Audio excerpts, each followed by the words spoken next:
जैसे ज़ाहिरी आईने में हम अपनी खूबसूरती को देखते हैं, तैयार होते हैं, कपड़े पहनते हैं, बाल संवारते हैं, तो क्या करते हैं हम लोग शीशे में देखते हैं। इसी तरह आज हम अपने बातन को, अपने अंदर को देखेंगे बाइबल मुकद्दस की सूरत में। क्या हमारी ज़िंदगी बाइबल मुकद्दस के मुताबिक है? क्या हम अपनी ज़िंदगियों में खुदावंद की मर्जी को पूरा कर रहे हैं? हम देखते हैं जब हम टीवी देख रहे होते हैं ना, कोई ड्रामा, ये दुनियावी मिसाल आपको दे देती है, कोई फिल्म या मोबाइल देख रहे होते हैं, तो हमारी सोच, हमारे कान और हमारी आंखें मुकम्मल तौर पर उस चीज़ में खोई होती है। तो हम पूरा यानी कि हफ्ता या जितनी देर भी वो आपकी मेमोरी पे फीड है, वो मुकम्मल तौर पर याद होती है हमें स्टोरी। सीन बाय सीन हमारी आंखों के सामने होते हैं। जिसने नहीं, वो पहले होता था ना, जिसने नहीं ड्रामा देखा था तो टाइम ही होता है, या खिदमत में हम आगे आ गए हैं, लेकिन बचपन की बात बता रही हूँ। अगर किसी ने एपिसोड नहीं ना देखा, उसको पूरी स्टोरी बतानी है ड्रामे की, कि इसमें ये हुआ था, इसमें वो हुआ था। और यकीनन ऐसा आप सबके साथ भी होता होगा, क्योंकि हम सारे इंसान हैं, ठीक है। हमें लफ्ज़ टू लफ्ज़ एक एक चीज़ याद होती है।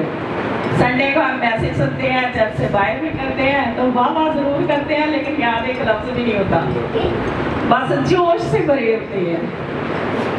आज खाली जोश नहीं, होश की भी ज़रूरत है, आँखों की भी ज़रूरत है, कानों की भी ज़रूरत है, और अकल की और दिल की भी। इन सारी चीज़ों के साथ आज हम बड़े गौर से इस कलाम को सीखेंगे जो खुदावंद ने आपके लिए आज मुझे दिया है।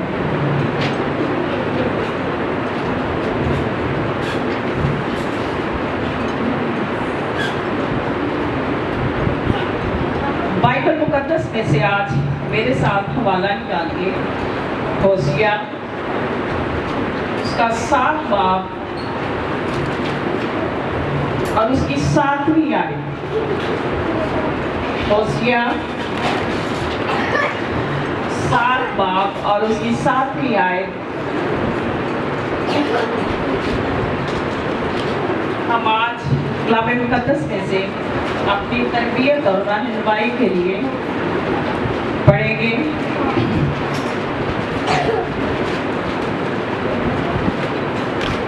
होशिया 7 बाब और उसकी 7वीं आयत। वो सब के सब तनूर की मानद दहकते हैं और अपने गाजियों को खा जाते हैं। उनके सब बादशाह मारे गए, उनमें कोई ना रहा जो मुझसे दुआ करे। इस आखिरी लाइन पर आज हमने जोर देना है, इसी को सीखना है। उनमें कोई ना रहा जो मुझसे दुआ करे। ये कौन है? इस पे गौर करेंगे कि ये कौन है, कौन कह रहा है। जो टॉपिक है आज का वो है शिफायत और पाकरू। क्या है? शिफायत और पाकरू। शिफायत का मतलब है शिफायती दुआ हकीकत में रवायती दुआ से हटकर खुदा के दिल के मुताबिक होती है। शिफायती दुआ क्या होती है? रवायती दुआ जो हम करते हैं उससे हटकर है ये, और खुदा के दिल के मुताबिक होती है। जो शिफायतकार होते हैं असल में वो तरीक साज, हकीकतन तरीक साज होती हैं। हकीकत में क्या है? वो तरीक साज, हिस्ट्री मेकर हैं। आज इस बात की जरूरत है कि हम रूह कुद्स को कहें, जो हमारा दूसरा मददगार है, कि हमें ऐसा बना दे कि हम मसीह की तरह के तरस खाने वाले हो, क्योंकि मसीह से बड़ा कोई इंटरसेसर नहीं है। मसीह से बड़ा कोई इंटरसेसर नहीं है। इंटरसेसर हम किसको कहते हैं? प्रेयर वॉरियर को, ठीक है, जंगजू को, जो हमारे लिए शफायत करता है। और मसीह से बड़ा शफायतकार कोई भी नहीं है। हम आज इस कलाम को सीखेंगे। होशिया 7 बाब की इस आखिरी आयत में खुदावंद हमसे क्या कह रहा है। यहाँ पर जो 7वीं आयत है, इसका आखिरी जो हिस्सा है, मैं समझती हूँ कि अगर आप इस बाब को पहली आयत से लेके बाब के आखिर तक पढ़े तो आपको सारी हकीकत का पता चल जाएगा।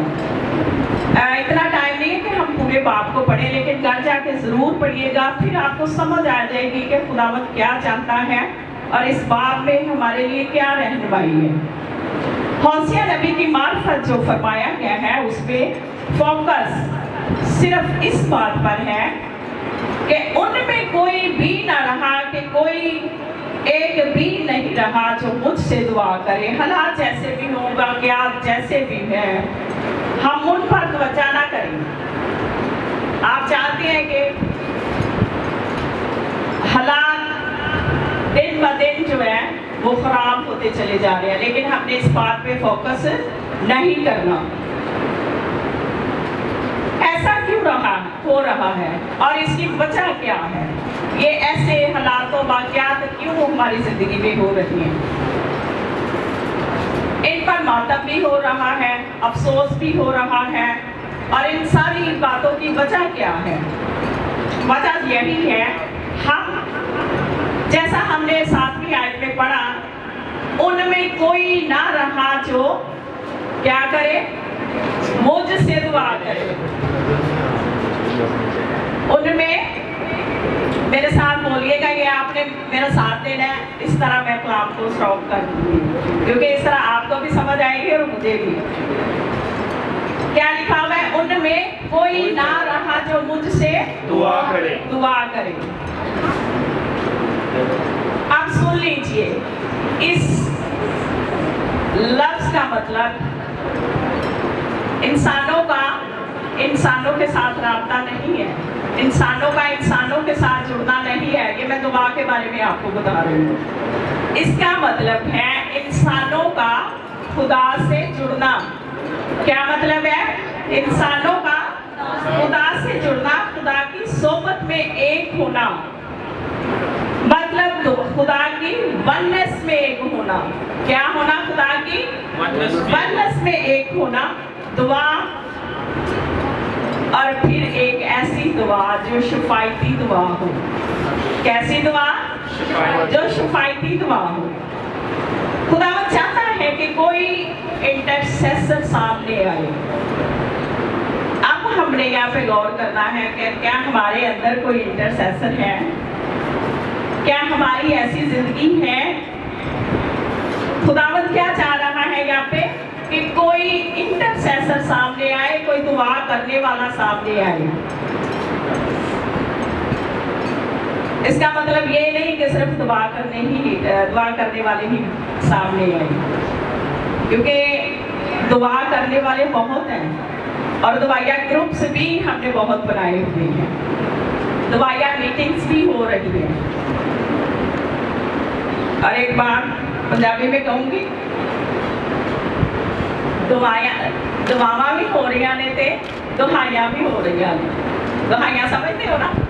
मेरा ख्याल है सारे समझते होंगे इस बात को कि हम दुहाइयां भी देते हैं कि पास्टर जी हमारे लिए दुआ करें, हमें ये हो गया, हमारे हालात ऐसे हैं, हम बीमार हो गए हैं, हम दुख में हैं, हमारे माली हालात खराब हो गए। ये तो दुआइयां ने, अभी दुआइयां देने कि खुदाया साढ़े वास्ते दुआ करो, मगर हमारा ईमान कहाँ है?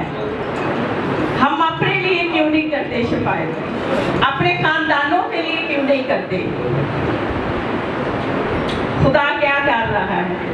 खुदा इन ग्रुप्स में से, जो दुआया ग्रुप बने हुए हैं, इन ग्रुप्स में से इंटरसेसर ढूंढ रहा है जो नहीं मिल रहे। सिर्फ दवाएं हो रही हैं, दवाएं भी हो रही हैं, दवाइयां भी खाई जा रही हैं, कुछ हल नहीं है।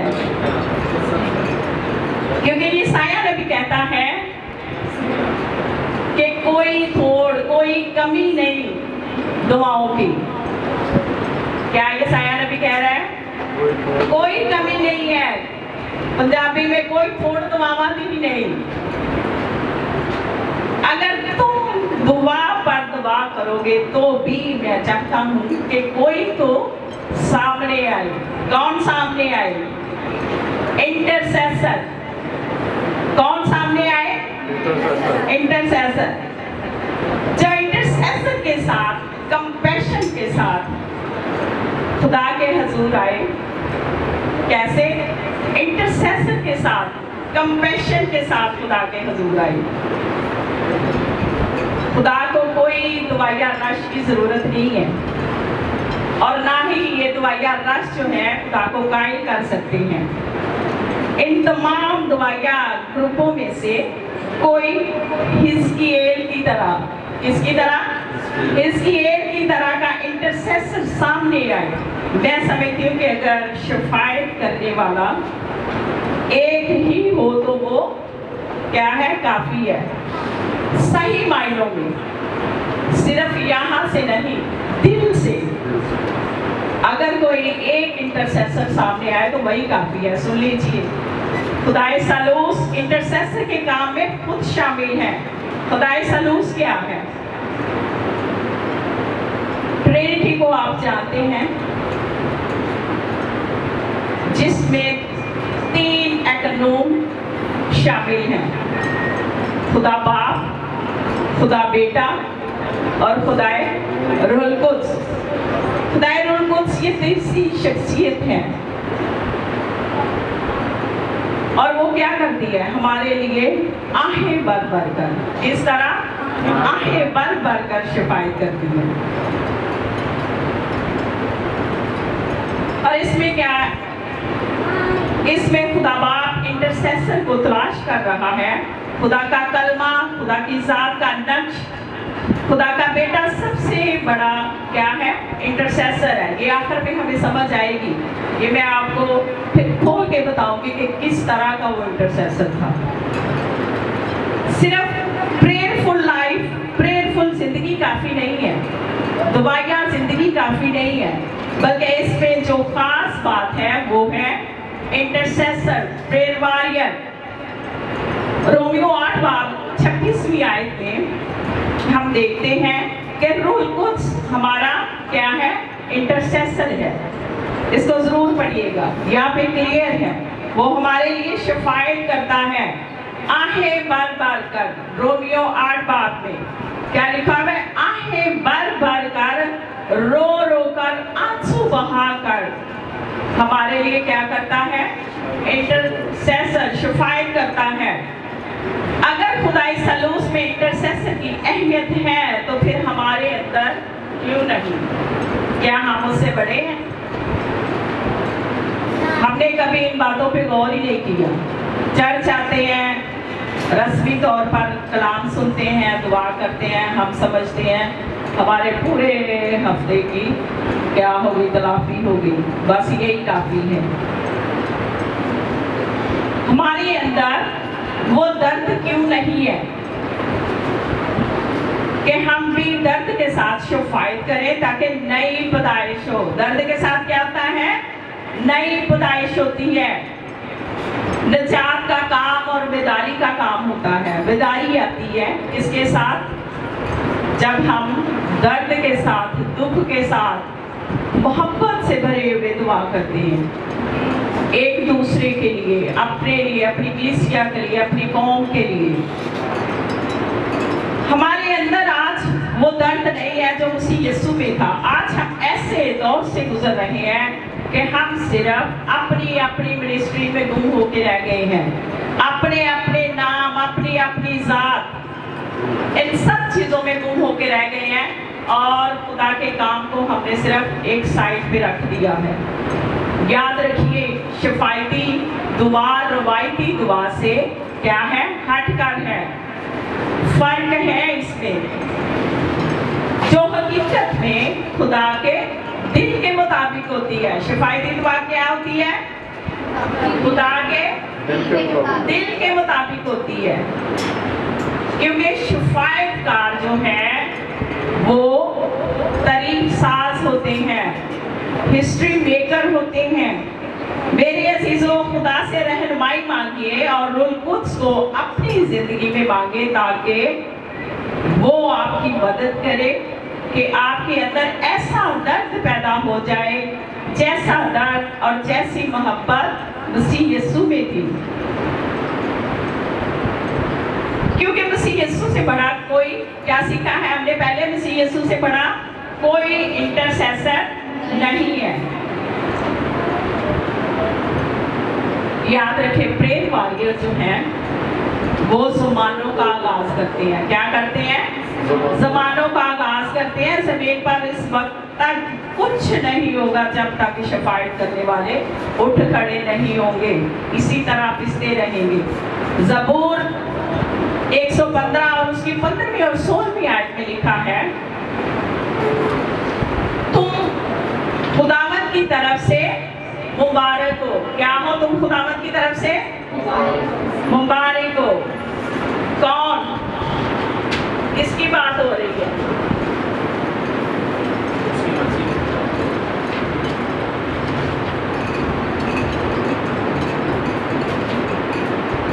यहाँ पर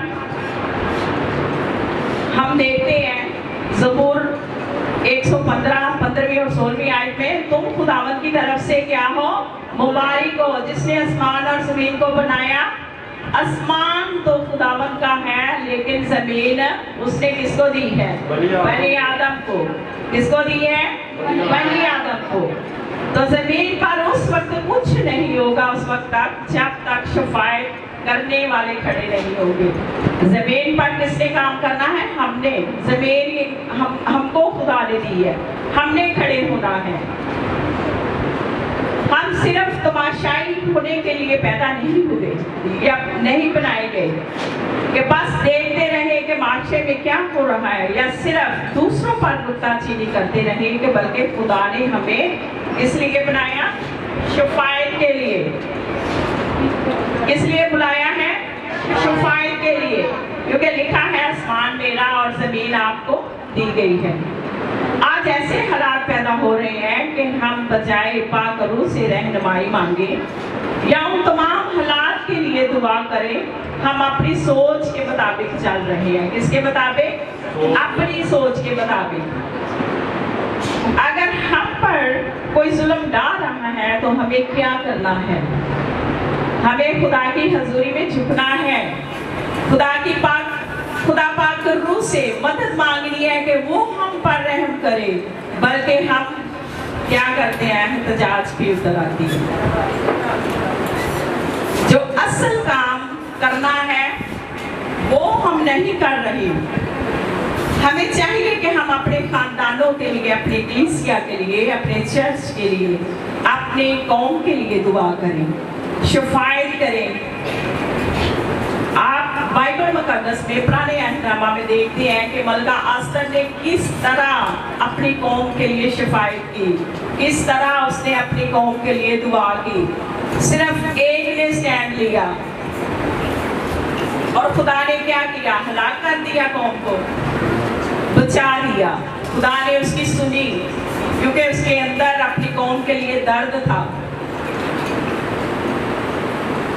दुआ कीजिए कि खुदा हमें ईमान में मजबूत रखे।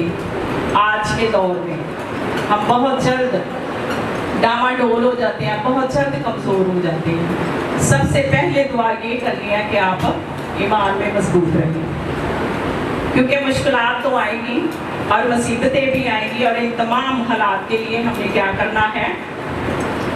दुआ करनी है। ना कि हालात ऐसे बाज़ दफ़ा पैदा होते हैं कि हम मनसूबाबंदी करते हैं कि जुलूस निकालें। ये ना तो खुदावंद यीशु मसीह ने ऐसा किया, ना कहा, ना बाइबल मुकद्दस में हमें कहीं ऐसा मिलता है। अगर जुलूस निकालना है तो हमने अपनी अना का, अकड़े हुए हैं, हम अपनी अना में फंसे हुए हैं। अपनी यमुना से बाहर आइए, खुद ही को छोड़िए। अगर जुलूस निकालना है तो अपनी खुद ही का निकालना है। तो हम क्या करते हैं, दुनिया का जुलूस निकाल रहे होते हैं। क्या ऐसा नेक्स्ट ऐसा तरीकेकार हमें मिलता है? अगर जुलूस निकालना है तो अपनी अना का, अपनी खुदी का निकालना है। इंटरसेसर हमेशा खुदा की मर्जी पूरी करते हैं, अपनी नहीं, पाक रूह की तहरीक में चलते हैं। किसकी तहरीक में? तो हमने अपनी सोच को, अपनी अकल को ही पाक रूह की तहरीक समझा हुआ है।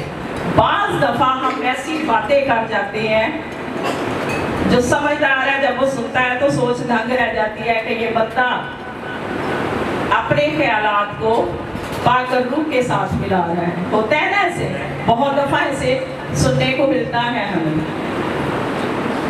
यहाँ हम क्या करते हैं, पाक रूह को एक साइड पर कर देते हैं और अपने इल्म पर फोकस करते हैं जो बिल्कुल नाकिस है। अपने इल्म को अहमियत देते हैं जो बिल्कुल दुनियावी है। पाक रूह से बड़ा कोई उस्ताद नहीं, क्योंकि वो हमारा क्या है, मददगार है और हमारा उस्ताद है। 120 की जमात ऐवी नहीं जमा हो गई थी, वो इसलिए जमा हुई थी क्योंकि खुदावंद यीशु मसीह ने जब उनको कहा कि मेरा जाना जरूर है ताकि मैं बाप दूसरा मददगार भेजे, और 120 की जमात ने उसके वादों पर अमल किया था। आज हम उसके वादे भूल गए हैं। उसके वादे हाँ के साथ क्या है, सच्ची है। सुन लीजिए, इंटरसेसर क्या करते हैं, वो किस तरह दुआ करते हैं। देखिए यहाँ पे गौर से सुनिएगा कि इंटरसेसर का रवैया क्या है, वो किस तरह दुआ करता है। वो रोते हैं, आंसू बहाते हैं, उनके आंसू थमते नहीं, वो थकते नहीं। वो क्या है, रखनों में खड़े होने वाले हैं। जब आपकी दुआया जिंदगी होती है, खुदा के साथ आप जुड़े होते हैं, तो जब अब्लीस को जरा सा भी आपकी जिंदगी में कोई कमजोरी हमारी क्या है, हम अब्लीस को रखना बना के दे देते हैं ताकि वो एंटर हो जाए, छोटे से शरार से एंटर हो जाए, छोटी सी गलती की वजह से वो आपके अंदर एंटर हो जाता है। इसको हम रखना कहते हैं। तो इंटरसेसर क्या होते हैं, इन रखनों में खड़े होने वाले होते हैं। और हमें क्या करना है, इस तरह की जिंदगी, इस तरह का ईमान, खुदा के वादों पर यकीन करने वाले बनना है ताकि अब्लीस को कोई रखना ना हमारी जिंदगी में मिल जाए, वो हमें तबाह बर्बाद ना करने वाला हो। आपने बाइबल मुकद्दस में से अक्सर सुना होगा कि दो शख्स थे, एक ने रेत पर घर बनाया और एक ने चट्टान पर। और जिसने रेत पर घर बनाया क्या हुआ था, आंधियां आई, तूफान आई, टकरे लगी, तो क्या हुआ, गिर के आगे खड़ा रहा। और जिसने चट्टान पर घर बनाया, आंधियां आई, तूफान आई, टकरे लगी और उसको कुछ असर नहीं हुआ क्योंकि उसकी बुनियाद मजबूत थी। इसी तरह की बुनियाद हमने अपनी जिंदगी की बनानी है। खुदा से मदद मांगिए क्योंकि उसकी मदद के बगैर, पाक रूह की रहनुमाई के बगैर हम कुछ नहीं कर सकते।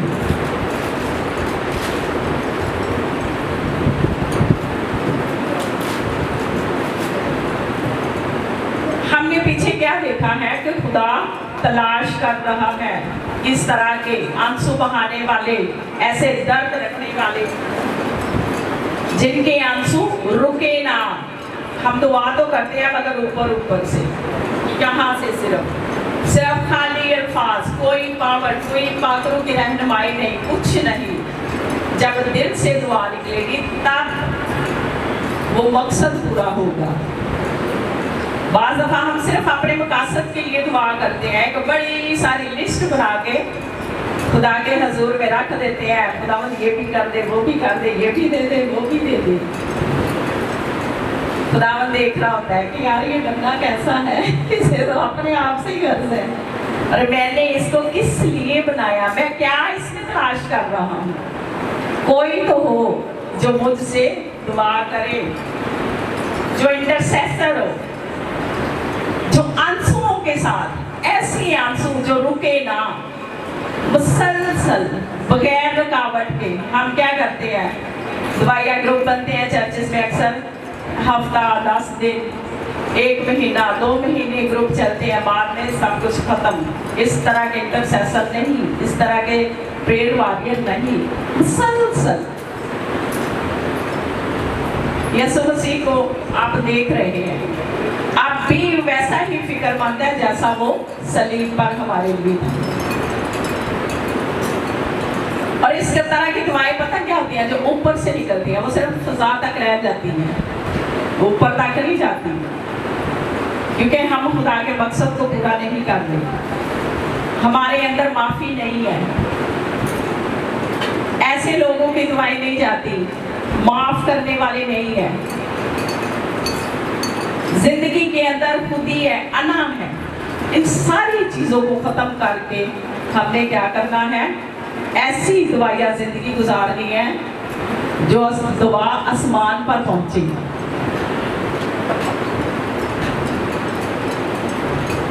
पाक रूह की तरह आहें भर भर कर दुआ कीजिए, ताकि हालात उस वक्त, क्योंकि हालात उस वक्त तक तब्दील नहीं होंगे जब तक हमारे अंदर से गहराई से दुआ नहीं निकलेगी, उस वक्त तक बेदारी नहीं आएगी जब तक आप खड़े नहीं होंगे। किसने खड़े होना है?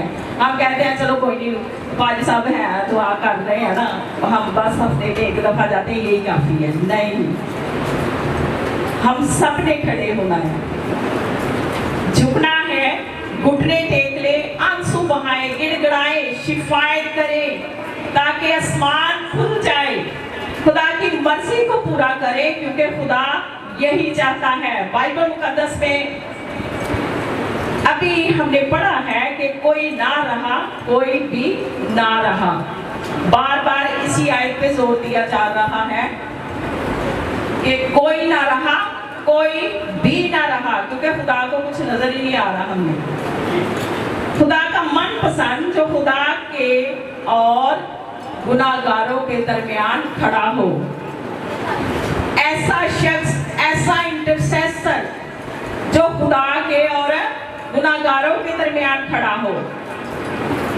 वो ये नहीं चाहता आप स्टेज पर कलाम सुनाते हुए नजर आए या ना आए, पुलपट पे नजर आए या ना आए, उसको इस बात से कोई फर्क नहीं पड़ता। खुदा चाहता है कोई तो हो जो मेरे और इनके दरमियान खड़ा हो। इनके दरमियान, गुनाहगारों के दरमियान, जो इनके लिए दर्द के साथ, आंसुओं के साथ शिफायत करे, जिससे रहाई का काम हो, बेदारी आए। और यहाँ पर क्या हो रहा है, खुदा चाहता है, लिखा है कि एक नेशन को बचाने वाला सामने आए। कौन? इंटरसेसर। ओनली वन इंटरसेसर की जरूरत है। यहाँ पर किसी इलाके या हमसाए की बात नहीं हो रही। हम तो ऐसे हैं कि हमने कभी अपने हमसाए की भी फिक्र नहीं की। इवन के हमें अपने खानदान में भी एक दूसरे की फिक्र नहीं होती। अगर वो हलाकत की तरफ जा रहा है तो हम उसके लिए भी उस दर्द के साथ दुआ नहीं करते। लेकिन यहाँ पर खुदा एक कौम की बात कर रहा है, किसी इलाके, किसी हमसाए की बात नहीं हो रही। यहाँ पे एक कौम की बात हो रही है। खुदा आज तलाश कर रहा है, बनाने वाले नहीं, बनाने वाले बहुत से हैं, पास्टर्स भी हैं, मुबश्शिर भी हैं, बाइबल मुकद्दस का इल्म रखने वाले भी हैं, बिशप भी हैं, बहुत सारे ऐसे टाइटल जो हमें नजर आते हैं। खुदा ये नहीं ढूंढ रहा, खुदा सिर्फ ढूंढ रहा है तो कौन से लोगों को ढूंढ रहा है? इंटरसेसर, शिफायत करने वाले, शिफायतकार। सो शिफायत की खिदमत हकीकतन क्या है? कहानत की खिदमत है, दरमियानी होने की खिदमत है, मेडिएटर बनना, दरमियान में खड़े हो जाना। बाइबल मुकद्दस के मुताबिक शफायत की खिदमत सारी खिदमतों पर क्या है? आफरीन है। लफ्ज बहुत खूबसूरत यहाँ पे यूज हुआ है, इंटरसेसर। निजात और रिहाई का क्या, निजात और रिहाई जो है, क्या ये एक मामूली बात है? ये नहीं। अब इस बात का बुरा नहीं बनाना, खैर आप नहीं बनाएंगे, इस बात को समझेंगे कि क्या हो रहा है। आज हम सिर्फ अपने नंबर बनाने के लिए, अपनी, सॉरी भाई साहब, अपनी एक लिस्ट बनाने के लिए, एक रिपोर्ट बनाने के लिए क्या कर रहे हैं। कोई तारीफ नहीं, कोई कुछ नहीं, कोई माफ़ी की तारीफ नहीं कि हमने समझाना है कि आपको तौबा करनी है, निजात पानी है, रिहाई पानी है। हम क्या कर रहे हैं? पकड़ पकड़ के बपतिस्मे दिए जा रहे हैं। कोई तब्दीली नहीं, बपतिस्मा लेने के बाद भी कुछ नहीं, वही पुरानी जिंदगी। तो क्या होता है? पहले सूखे गुनाहगार, बाद में गीले गुनाहगार। है गुनाहगार के गुनाहगार, है ना ऐसा? बिल्कुल बिल्कुल। जिन्होंने बपतिस्मा लिया होगा वो इस आईने में अपना मुंह देख लीजिए कि सूखे गिला गुनाहगार बनना है कि गीले गुनाहगार। है गुनाहगार के गुनाहगार ही। तलाश कीजिए खुद को कि आप कहाँ गुम हो गए हैं।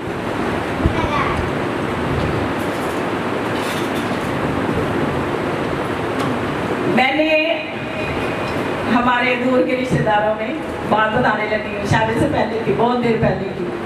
हमारा एक कज़न था, तौबा की, हमेशा बगल में बाइबल रखी और निकला हुआ है, मैं कलाम सुनाने जा रहा हूँ, मैं फलां मीटिंग में जा रहा हूँ, मैं फलां मीटिंग में जा रहा हूँ। ऐसे ही एक दफ़ा आपस में दोस्तों की तकरार हो गई। ये मेरे सामने की बात है, आंखों देखा हाल सुना रही हूँ। तो कहता है यार बस कर, बाज आ, मुझे ना जिस्मानी होते हुए देर नहीं लग रही। ये है हमारी ईमानदारी, ऐसे हैं हम ईमानदार कि हमें बदलते हुए जिस्मानी होते हुए जरा देर नहीं लगती, फिर गिले गुनाहगार। मैं आपको बताना चाहती हूँ कि इंटरसेसर के जरिए निजात का काम होता है। किसके जरिए? इंटरसेसर के जरिए। ये बहुत फर्क बात है और बड़ी मुनफरद बात है कि इंटरसेसर के जरिए क्या होता है? निजात और रिहाई का काम होता है। मत दिखावा करें, अपने लिए बेहतर है कि अपने आप को अपने कमरे में जाएं और दुआ पे झुके, रूह कुद्स की रहनुमाई मांगे ताकि रूह कुद्स आपकी मदद करे। यशायाह 58 बाब और उसकी 15वीं-16वीं आयत में हम देखेंगे,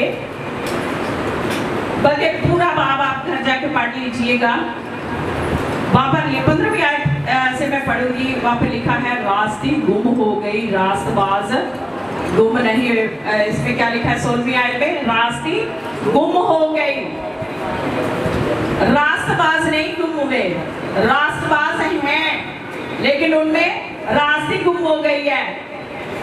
रास्तबाज सिर्फ एक टाइटल है, टाइटल से बाहर निकलिए और अपने अंदर देखिए कि क्या रास्तबाजी है। जो रास्तबाज है वो रास्ते के काम करते हैं, उनमें रास्ते के काम नजर आते हैं। खुदा ताज्जुब कर रहा है कि कोई नहीं, कोई एक भी नहीं, कोई भी शफाअत करने वाला नहीं। फिर वो इंटरसेसर को मंजरे आम पर लाता है ना। बहुत बड़े वेलकम हैं कि हारों से मुंह ही ढक जाए। हम सिर्फ इस बात को अहमियत देती हैं, अगर प्रोग्राम में कोई इनवाइट कर देता, हम चाहते हैं कि हारों की भरमार हो, हमारा पत्तियों से, फूलों से वेलकम हो।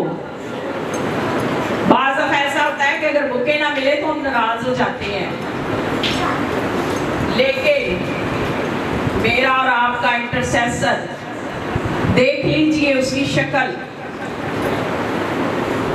हम यहाँ पे बुकों से नाराज हो रहे हैं, वहां पे वो मुक्के खा रहा है, धक्के खा रहा है। ऐसा है हमारा इंटरसेसर, जिसने हमारे लिए क्या किए? मुक्के खाए, धक्के खाए, उसने दुख उठाए हमारी खातिर। ये है हमारा इंटरसेसर।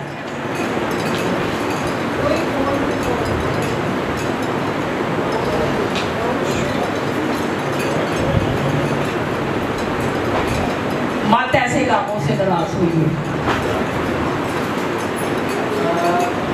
वक्त को हमने ज़ाया नहीं करना। बाज़ दफ़ा वेलकम में बड़े वक्त ज़ाया होते हैं, खुदा को काम करने नहीं देते। ठीक है, अब वक्त है कि हम अपने हाथ बांध लें, उसका इंतज़ार करें, दुआ करें कि हम उस रखने में खड़े होने वाले बन जाएं।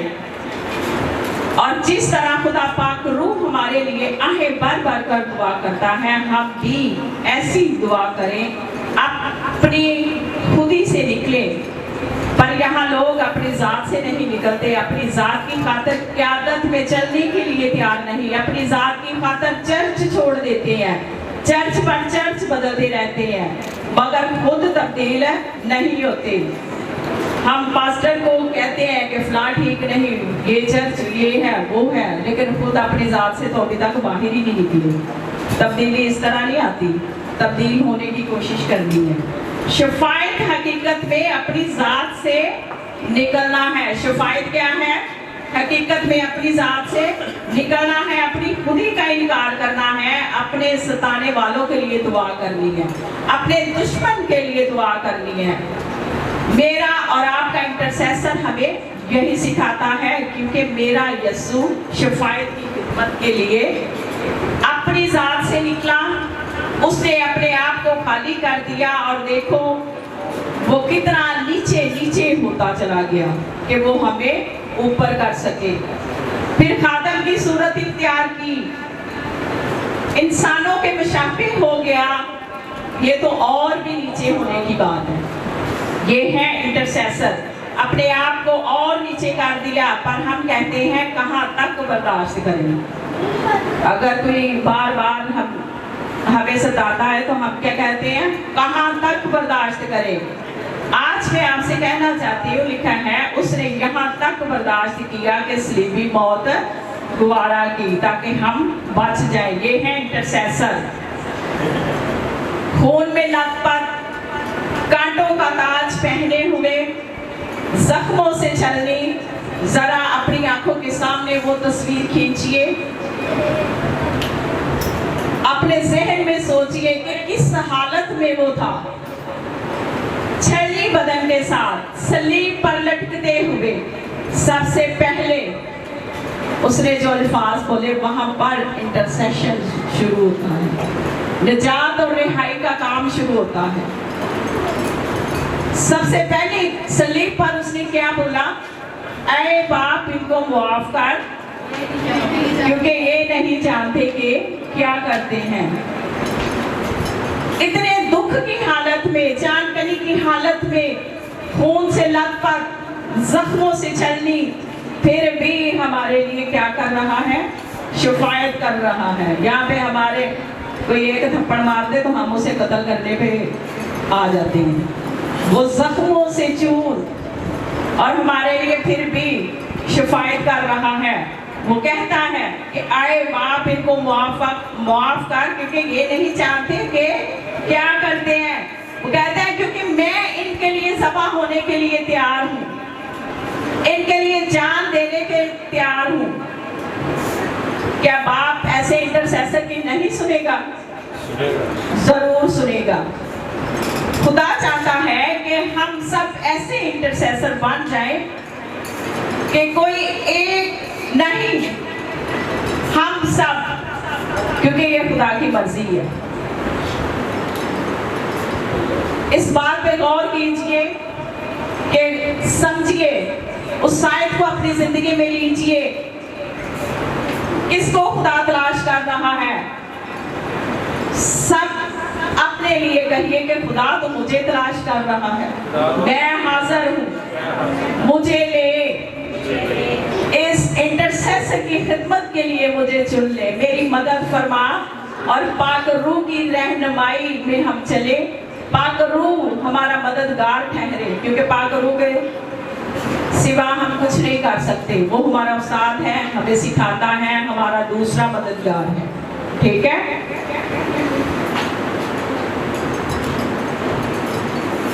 जब आप मसीह यीशु की तरह के इंटरसेसर बन जाएंगे तो कैसे बाप माफ नहीं करेगा, कैसे तब्दीली नहीं आएगी, कैसे बेदारी नहीं आएगी, कैसे निजात नहीं आएगी।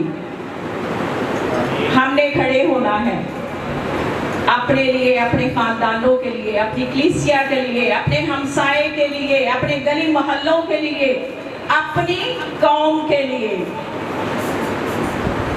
आज से अपनी जिंदगियों पे गौर करेंगे। खुदा आपकी रहनुमाई करे, पाक रूह आपको छुए, आपकी रहनुमाई करे, आपको सिखाए, मदद मांगिए कि आपको वो दुआ करना सिखाए और आपके अंदर ऐसा इंटरसेसर पैदा हो जो कभी रुकने का नहीं, मुसलसल दुआ में ठहरने वाले बन जाए। दुख के साथ, आंसुओं के साथ। फिर देखिए आपके हालात कैसे तब्दील होते हैं। फिर देखिए आप किस तरह खुदा की नजर में मकबूल ठहरते हैं।